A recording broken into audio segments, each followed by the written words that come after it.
Okay, so this is Michael Da Silva. A lot of you know me as Mike for my on-air reporting days, and I'm doing a lot of new experimentation.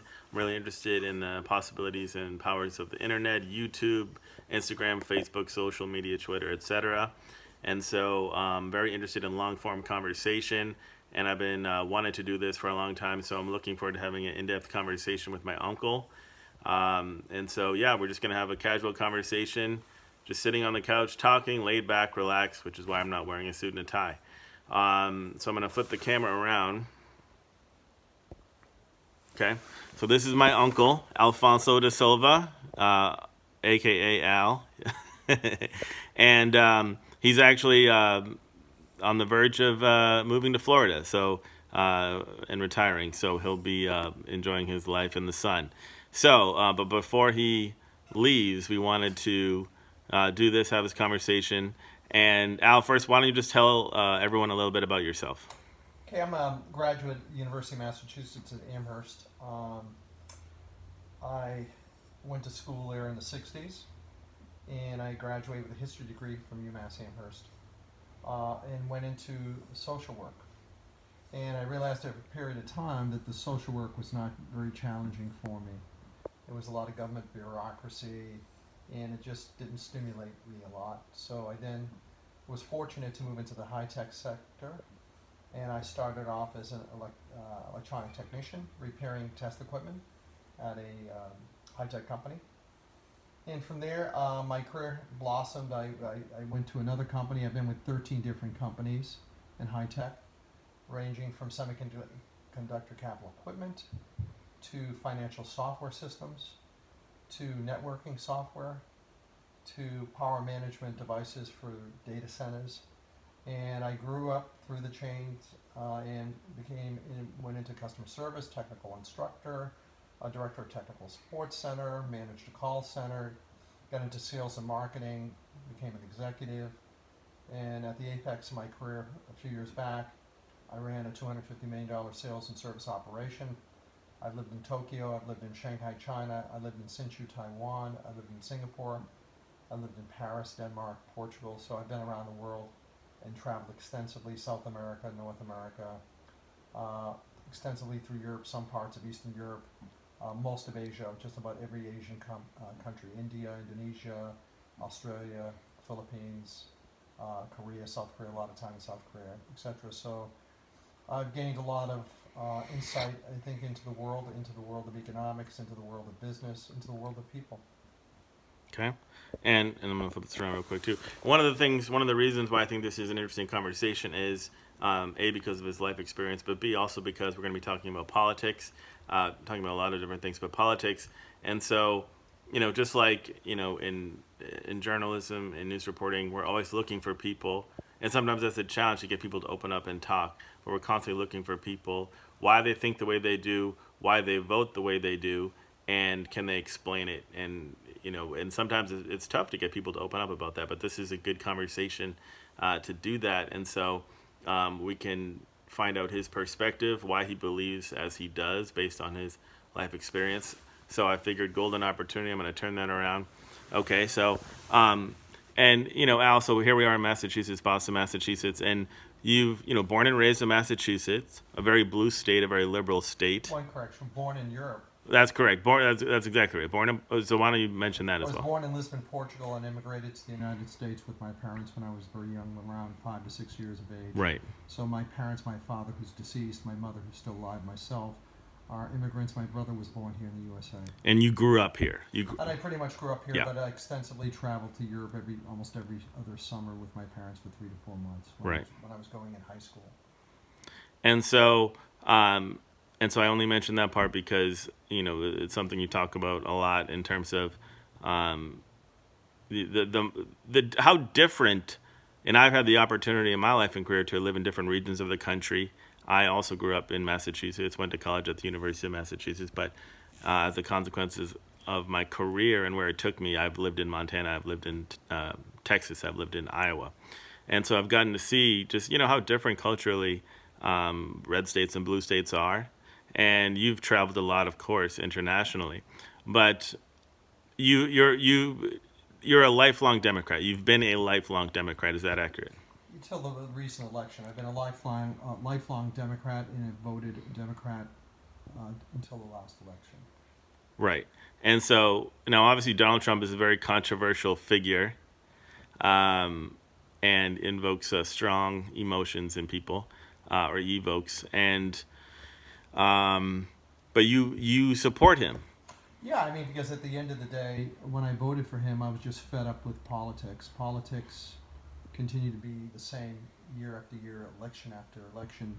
We hire lifetime politicians, which I'm against. I in favor of 2-term limits for everyone. And I like Donald Trump's agenda.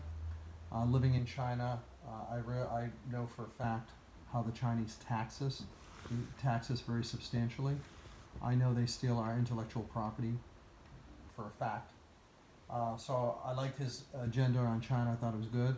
I traveled from the Midwest, where I working in the automotive industry, and I realized that NAFTA stole a lot of jobs from Middle America.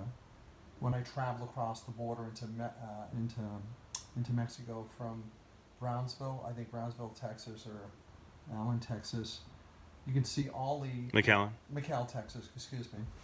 The Valley. I saw all the businesses that have migrated from Middle America, Ohio, Illinois, Michigan, all those companies. A lot of companies that transplanted their facilities and moved to Mexico at the expense of American workers. So I saw the economic impact on how we handle trade with some of our countries, with Mexico and China in particular.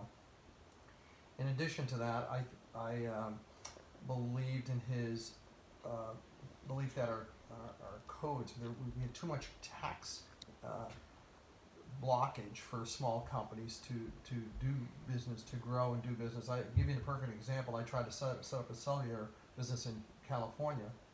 All the regulations that I had to do, it was impossible. I finally gave up after 4 or 5 months of even setting up a business in California because of all the regulations. So I think many of the regulations need to be looked at, and I think he did do that, and he opened up a lot of businesses and a lot of opportunities for small businesses, I would think, because of the deregulation of some of the crazy regulations that states imposed and federal government imposed on small business. So that was very positive to me, and I supported that. I supported his belief on immigration. I come from immigrants. My father had to have $2,000 in the bank before my mother could even come to the United States. And then I had to come. I was living with my grandmother for years before I could come to the United States. So if Congress, if people in America don't like the immigration laws, they need to change them through Congress, not by allowing illegal immigrants to come into this country. Because illegal immigrants come into this country, and who supports them? Taxpayers. Now, some defenders will say, well, they work and they do a bunch of jobs here in the United States for jobs that most Americans won't do. There's truth to that. I'm not going to deny that. But you need to find a way to get them in here legally. We hire these politicians. They get paid all this money. They need to figure out a way if they change the immigration laws so they're fair and so that people can legally enter this country, not illegally. So when I looked at all his agenda, and I looked at the fact that he was a business guy like myself. Business people, executives, we have agendas. We have goals that we have to hit every year, goals that we have to hit on a 5-year plan. And we have to do it. If we don't do it, businesses fail. If we don't hit our goals and meet our objectives. And he presented his agenda to the American people. Now, people may not like his agenda, that's fine. But at least he put his agenda forward, and he went forward to try to deliver his agenda as he promised the American people who elected him as President of the United States. He said he'd go after immigration, he'd go after trade and deregulation. So he went after many of the things that he said he would do, and I like that. And that's a business perspective. It's not a politician's perspective. Politicians promise everything and don't deliver anything. That's the way I feel. And so that's why I voted Republican for the first time in my life. And you're 69 years old? I'll be 69 in February, yeah. Okay. Now, so you touched on a few different points. So one of the questions I'm going to ask you is, so from the standpoint of a negotiator, from the standpoint of dealing with countries like China, critics would say he's erratic, he's all over the map. Leaders don't know what to believe, who they can trust in terms of dealing with members of his administration saying one thing and then he tweets out something different, so on and so forth. What is your view on that from the standpoint of reliability, dependability, having one common message coming out of the administration at a given time with regard to tariffs, with regard to trade negotiations, etc.? Is he too erratic, or how do you think the Chinese government, how do you think they view that? Chinese government living in China, spending a lot of time in Korea doing business with Samsung, LG Electronics. The part of the Asian mentality is if you're not a strong negotiator, they think you're a wimp. So when you're dealing with North Korea, if you're not strong, they will walk all over you and take you to the cleaners. And that's from a business negotiating perspective. And in China, if you don't even barter with a person on the street, I'll tell you an example. I bartered with a street merchant for some little art worth 50 cents. I negotiated 25 cents, from 50 cents to 25 cents. And at that time, the person I was with said, "What are you doing negotiating something from 50 cents to 25 cents?" And I told that person very strongly that if you don't negotiate, they think you're weak. They expect you to negotiate. And when they come over to the United States, they expect to take their culture and negotiate terms here in the United States, which we commonly don't do. We don't negotiate things in business that, that strongly as Asians. So I think his perspective on China is strong. It's the right perspective. His perspective on dealing with North Korea, it's right and strong perspective. It's the right perspective. You don't deal from weakness. You have to deal from strength. What about the criticism people say of by meeting with Kim Jong-un that he legitimizes him? Without precondition, face-to-face meeting, the prestige of the office of the presidency. Does that diminish the office in any way, diminish our standing in any way? As a business person, if I'm negotiating with a person, I got to know who I'm dealing with. And I can't know who I'm dealing with by just sending emails or sending letters. I need to meet with that person face-to-face. I need to assess the body language. I need to assess the mannerisms. I need to assess what I'm dealing with. So part of it is the verbal exchange, but equally important is the body exchange, the mannerisms and stuff. So I think what he did was a smart thing to do. He had to figure out and summarize, okay, who am I dealing with? What kind of person am I dealing with? And you do that too by meeting face to face and asking probing questions and listening to the response of the person you're negotiating with. What about the way he talks about Kim Jong-un in terms of we have a friendship, we're friends? He even joked, we have a love affair, in terms of he speaks very positively about this ruthless man who, is a killer and is responsible for just absolute, brutal conditions and repressive nature of the North Korean state. Well, I think he has to balance it. I think that he has to throw out some goodies for him too. You just can't be negative and call people names all the time. You have to find a way of communicating. And just slamming him all the time with negative words without coming out and saying something positive. Rocket Man. Right. So you notice he hasn't used that word in a long time, correct? Think about it. He hasn't used that word in a long time. So part of it is trying to get them to embrace him. Embracing him, you get it in the Asian mentality, even some of the Southern European mentality, there's a word called respect. So you have to respect people. And how do you respect people? You don't call them names. You don't treat them badly. So he had to find a fine balance. He can't, just call them names all the time. He had to find a way to throw him some goodies, pats on the back, and try to develop a relationship. At the end of all this, he in North Korean dictator have to find common ground.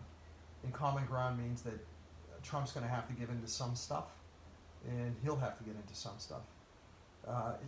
In every business negotiation I've been with, and I've dealt with $1 million negotiations, there has to be some give and take. You can't leave one person feeling as if they've lost everything and you've taken everything from them in negotiation. Because if you do that, they will resent you, and in the future, they're going to come at you in a different way. Do you think he's naive in any sense in terms of um, believing too much that he has this charisma, he has this charm, he has this ability to change the behavior of leaders and administrations in countries that administration after administration have really struggled to deal with? Yeah, I think he does because he's not a politician. And he's dealing with people who are lifetime politicians until they get pulled out of office. So it's to think that you can go in and change Macron in France, his opinion on something when he's been elected, he hasn't been thrown out of office, or any kind of politician, any prime minister, and to think you're going to change them overnight, that's not going to happen because they're politicians. That's what they've done all their life. They promise people everything and deliver maybe a quarter of what they deliver to people. So so I think he's naive in that perspective, and realizing that a lot of things that he's trying to change are going to be very difficult to change. And you mentioned China. I mean, China, they take the long view on things. So trying to negotiate this massive trade deal, in the course of 4 years or even 8 years. Well, it depends on how painful the trade deal, how impactful, how the impact of this trade is hurting China. It's all about how. So it's part. And I can tell you for a fact, living in China, as Trump said, the Chinese used to manipulate their currency, and the reason why they manipulated their currency is very, very special. They want manufacturing jobs to go into China from all over the world. They want countries to come in and build facilities and do business in China. By keeping the Chinese RMB yuan low, it makes it more attractive for labor, for companies to come into China. If the RMB, if their currency is very high, then it's less attractive for companies to go in and do that. That's why the Chinese government has used this policy of trying to move companies out west of China, because the labor out in western China is cheaper than on the east coast of China. The east coast of China, all the way down to Hong Kong, is now very expensive. There are other countries that are probably cheaper to do manufacturing, such as Malaysia, in Thailand and Indonesia, that is cheaper than doing stuff on the east coast of China. Now I want to circle back to immigration. Now, so America, in many respects, is viewed as the sort of promised land, the land of milk and honey, the land of opportunity. People come from all over the world to make their dreams come true here, and in our own family. Grandpa, your father, J.M. Jose Maria De Silva, came over here, and he was the American dream. I mean, he embodied it, and came over here with very little in his pocket, and worked hard and saved money and did everything right. And now Trump is known as having a very hardline stance on immigration. This sort of notion of we're going to build a wall and basically shut things down.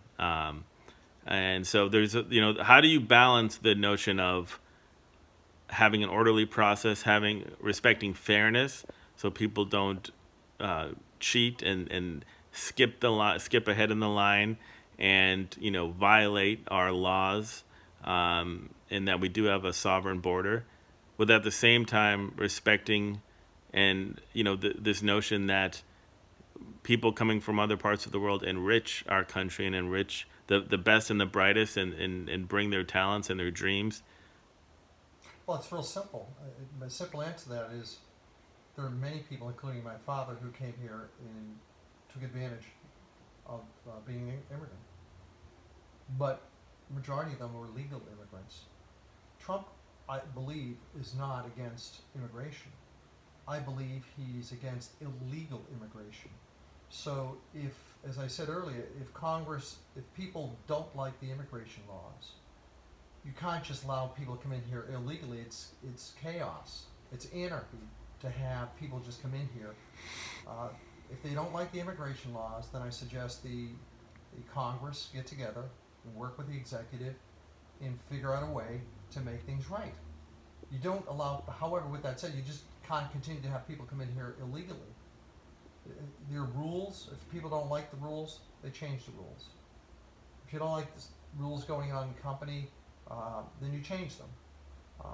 So I firmly believe that Trump is not against immigration. He's against illegal immigration.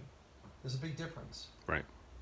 Um, in fact, the other day, he gave an interview to Laura Ingraham on Fox News, and she was criticizing him for being too lax in terms of, and allowing workers from other countries to come here, because a lot of the employers, Foxconn and so on and so forth, that have decided to ramp up their presence in the Midwest and in different states that Trump won, are saying that we need workers. There's just not enough workers, to fill the demand. And she was being critical, saying it's unfair to American workers, and he disagreed. But how about his rhetoric? How about the way he talks about? Well, for me, I think he's pretty smart in using Twitter. I mean, there's no other president prior to Donald Trump that's used Twitter to the extent that Donald Trump does. Now, it's a good thing and a bad thing. It's a good thing and a bad thing. So one of the negatives I would say with him is he needs to choose for himself when he decides to use Twitter and when not to use Twitter. I think sometimes he's too impetuous and uh, gets angry at stuff without sitting back, letting his body cool off, and reacting to stuff. So I think one of the criticisms I would say is that he should, um, you know, hold back on using Twitter in some of the rhetoric that he's used.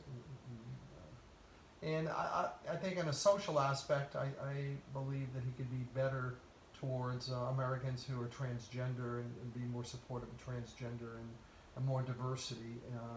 I think he can be more outspoken for those areas of our society where people may have different sex preference. And so I think he can do better on some of the social issues. I know his daughter's working on trying to help working mothers away from the workforce. So I think he can be more better on the social issues. But I think that's probably his weak point. I think he's a businessman, so he's probably more in his element working on the business aspect of what's going on here than some of the social issues. Now, what would you say to people who would say, critics of him would say, well, in fact, he wasn't a great businessman, that he inherited a lot of money from his father, that his father basically saved the day every time he got in trouble in terms of his casinos failing and going bankrupt and so on and so forth.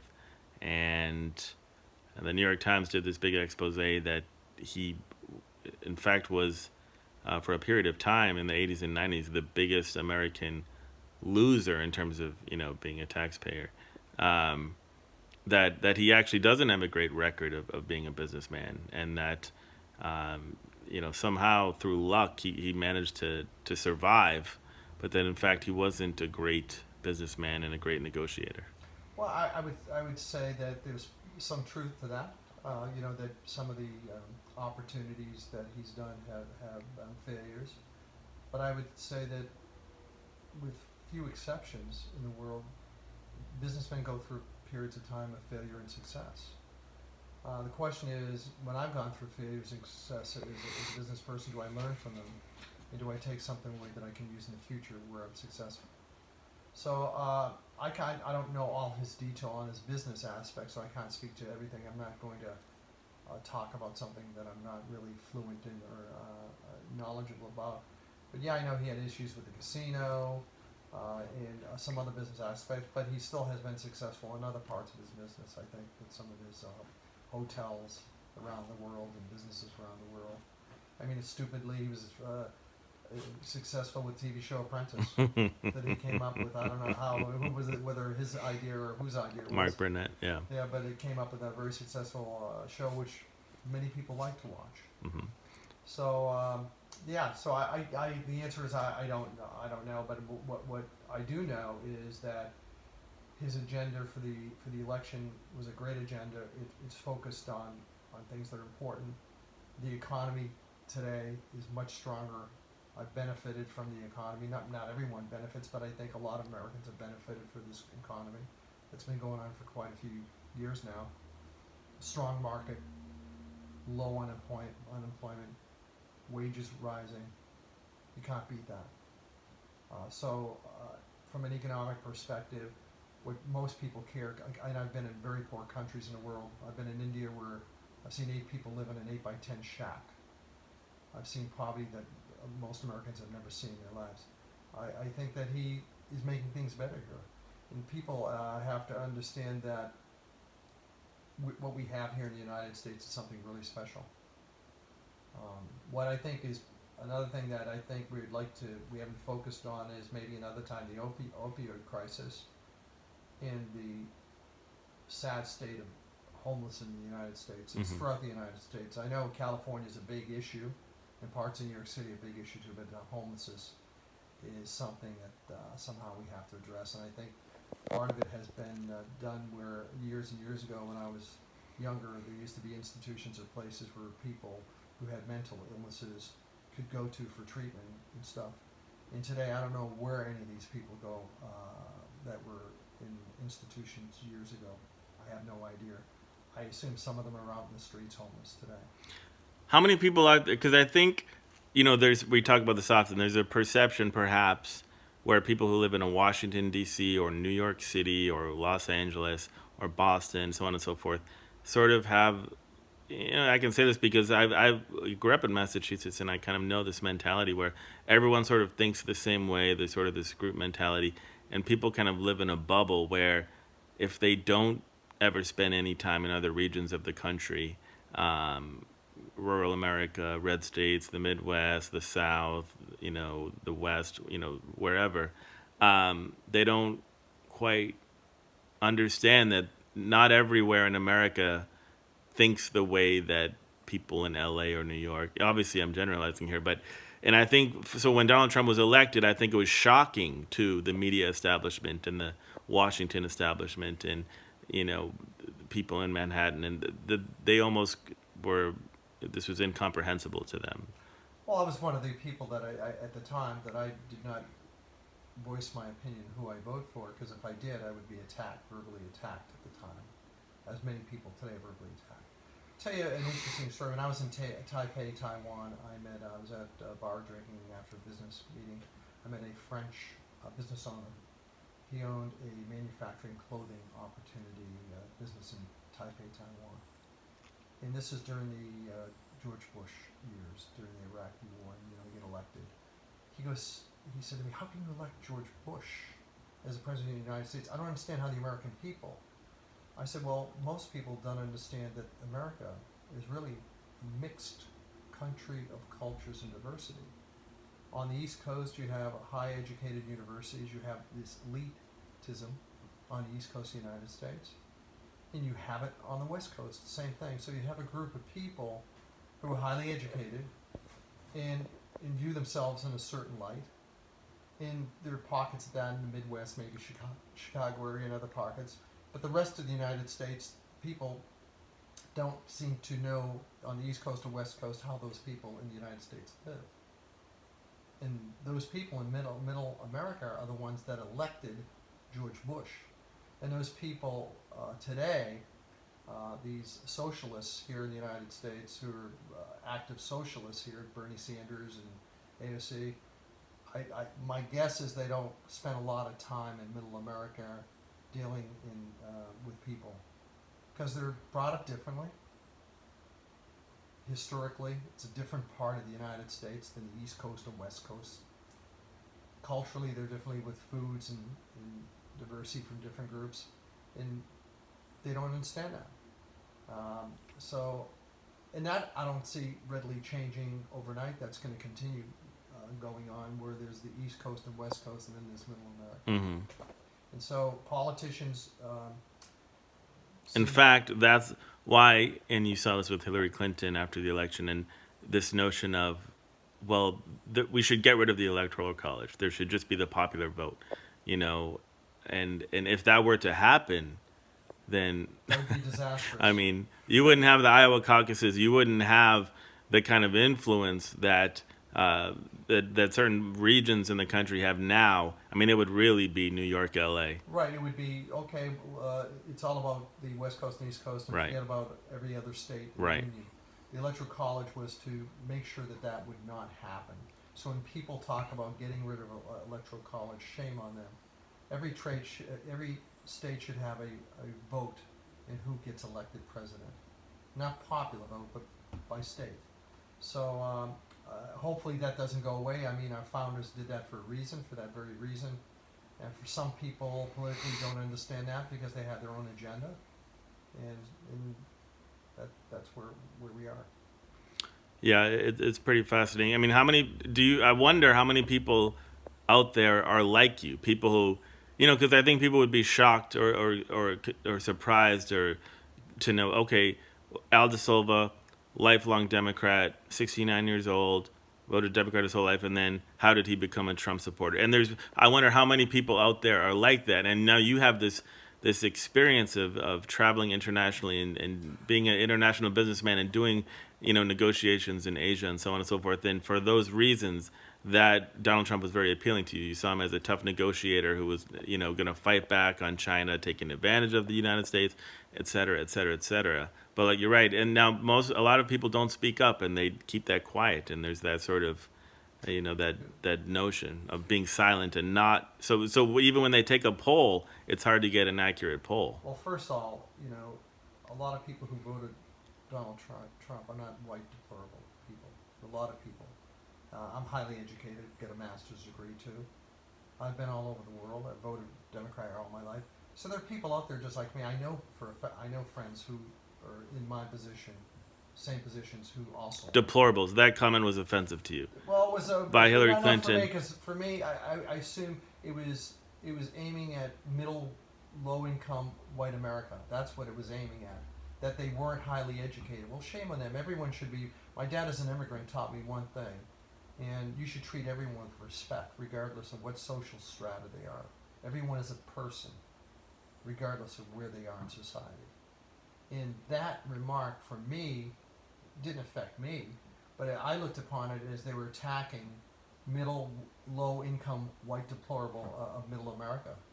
And no one should speak about Americans that way. And as we approach the 2020 election and you see the Democratic field, what are your thoughts heading into 2020? I mean, we're in 2020 now, but in terms of the election. I think that, these are just my opinions, my thoughts. It's not based on anything. I think the Democratic Party is splintered. It's done what the Republican Party did with the Tea Party years ago. It's gone off. There's a faction that's controlling the Democratic Party, and this is AOC and her gang of socialists. For those people, Bernie Sanders, AOC, all these people are socialists. I suggest that they live in a socialist country. Go live in a socialist country for a while. Go live in Venezuela. See what it's like to live in Venezuela. Go live in Cuba. See what it's like to live in Cuba. If you want it, because it's not great. I think there's a balance where we can have a fiscal conservative agenda that benefits most people and be socially engaging on most people. I don't think they're mutually exclusive. And I don't think you need to be a socialist government to get there. And so I would hope that, sometime in their future they limit politicians' terms, both Republican and Democrat, the 2 terms, and they elect people. You're for term limits. Definitely for term limits. Very good. Now we've covered a lot of ground. Is there anything you wanted to say that we haven't discussed? No, I think I've said a lot today. Okay. So I think I've said a lot today. And so I'm open up for future discussions. Very good. I hope that people listen to this conversation. Yeah. And I hope they provide us with some good feedback on what they think of the conversation. Absolutely. And hopefully there's more topics. Maybe they can suggest some topics Sure. that we could discuss in the future. Absolutely. Thank you very much. I'm going to flip it around. Just say, yeah, so, this is what it's all about. This is what I enjoy doing. I love having conversations with people and going deeper, digging deeper, and hearing, their perspective, what they have to say. And so this is a great conversation with my uncle. Very personal. Thank you very much for opening up. You're welcome. And it's great to hear his perspective and his thoughts, his views, where he stands politically and ideologically, and based on his life experiences, what he's learned, and how he views the current situation politically in our country right now. Awesome. Thank you for tuning in, and thank you for listening to our discussion. And this is just the beginning. I hope to have many more. with people of all walks of life and all perspectives.